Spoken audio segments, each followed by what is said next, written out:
David, Super AXIOM. We saw last week you had a pretty impressive newcomer in Harmony and Blessed win. Have you got another one here? Look, his trials have been very similar to Harmony and Blessed. He's a really imposing, good-looking big horse.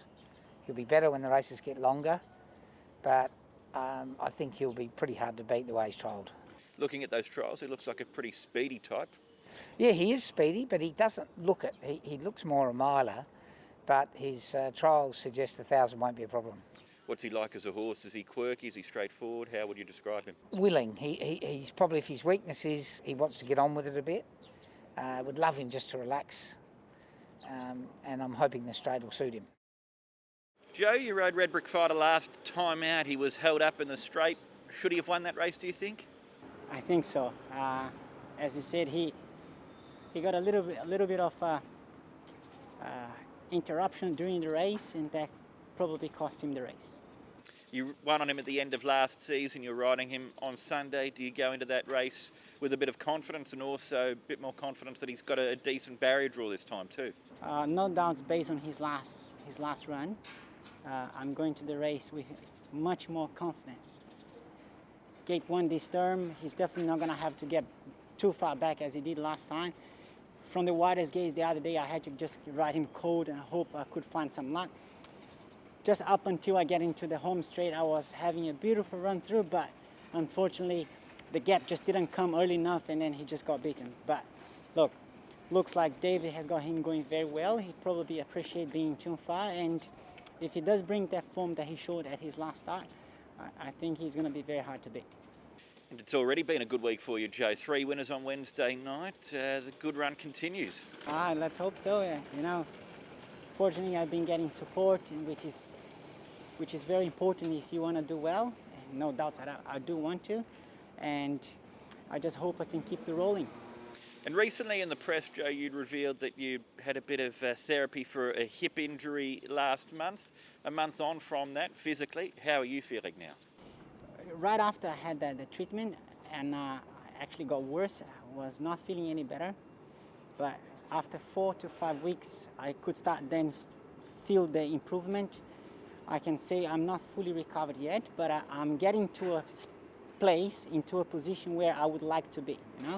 I would say the treatment has recovered me probably close to 50% than what I was just before the treatment. So at the moment I'm happy, and we're aiming to just get myself to improve just before the international race comes up, and seems like we're on the right path. Sky DARCI, Joe, he's 2 from 2 this season, but he goes from Class 3 to Class 1, from 1200 to the mile, from Happy Valley to Sha Tin. How do you think he'll get on? I think he's going to come on with a very, very good race.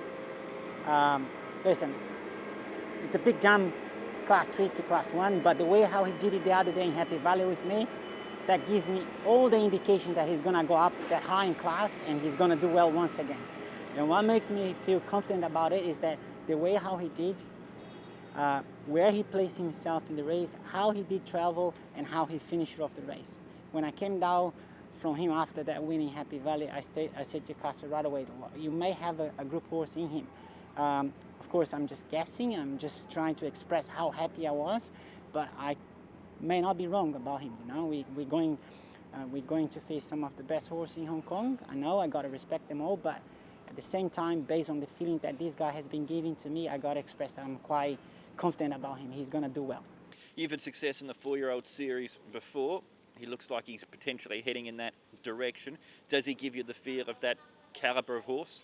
He does. He did give me a feel that he could be one of those that heads to the Classic Miles and Classic Series, better saying, and he might be a very, very good surprise to the connections. Neil, perfect to great. You're probably a bit unlucky to be run down in that race last time out on him. Yeah, his run caught me by surprise. I think it caught Casper by surprise. He hadn't really pushed him too hard, and he gave a really good sight, and throughout the run he just travelled nice, and when he quickened I thought he put the bed to sleep, but I was a little bit gutted to get run down, but then I was also happy that the horse ran so well when we didn't really expect him to. He's had over a month between runs. A couple of weeks ago you rode him in a gallop. Has he come on for that run? Yeah, he definitely feels like he's tightened up, and mentally he's kind of gone forward. So, you know, he's a nice big scopy type, nice big galloping type, lovely action on him. So yeah, I'd expect him to have improved, and he did. He felt really good in his gallop, and let's hope he can take the next step. And it was confirmed after Wednesday night's meeting you'll be representing Hong Kong at the IJC. You've represented Ireland in the series a while ago, but to be representing Hong Kong this time around, how do you feel about that?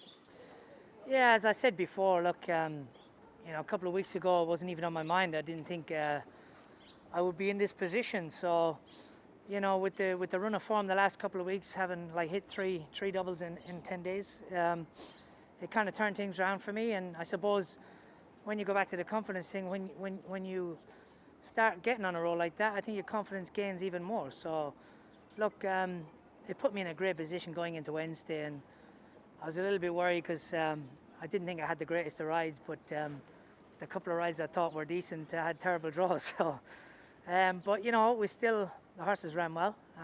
Didn't get a winner, and luckily the rest of them didn't make any inroads on me, which kept me in the position to be able to take the opportunity. So I think it's a little bit different now, being in Hong Kong, and you know, Hong Kong being such a good place for my family, and we've had such a good time while we've been here. That I think, you know, now with the situation it's got to, I think it feels more of a privilege for me to be able to represent Hong Kong in this situation. So, yeah, something I'm really looking forward to, and hopefully we keep the luck and we keep the momentum going and take the trophy home. Shadow Hero, he makes his much anticipated return to the races for you, and also first time here in Hong Kong. How's he settled in, and what are your expectations for Sunday with him, David? Yeah, firstly, he settled in brilliantly. He hasn't missed a beat since he's been here.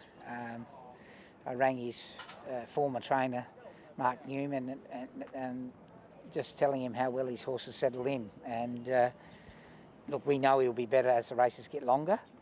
His prime target, of course, is the Derby, but he's in the race with expectations that he'll be competitive, and then he'll be really hard to beat on International Day, which will be his first major goal leading into the Derby. Racing pattern, those sort of things, first up over 1,400 metres, how do you envisage it playing out for him? Oh, he's got the perfect barrier. I'll just leave that to Zach. I think he'll just get into a rhythm and he'll build up and be strong late. But we'll learn a lot from this race, how he adapts to the Hong Kong racing tempo. It can be quite a bit different than the races in Australia.